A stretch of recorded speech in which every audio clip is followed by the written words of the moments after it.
না জানি আল্লাহ মাফ করুক, আজকে জামাতের আমিরের সেই বক্তব্য আমরা প্রত্যাখ্যান করে ঘৃণা সহকারে।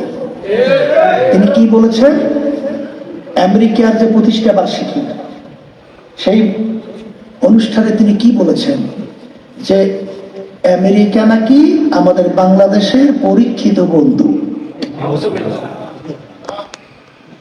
এটা কোন দিক থেকে পরীক্ষায় আপনি উত্তীর্ণ হয়ে বন্ধুত্ব আপনি প্রকাশ করেছেন? এটা ব্যাখ্যা তো আমরা পাইনি।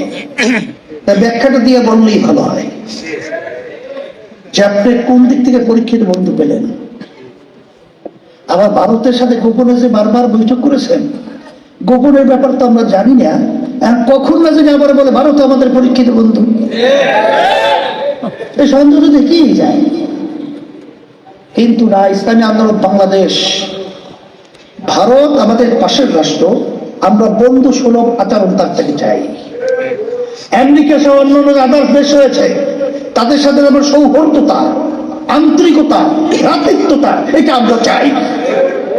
কিন্তু স্বাধীন দেশের মধ্যে আপনারা আমাদের দেশকে শান্তি করার জন্য যদি কোন ধরনের পরিকল্পনা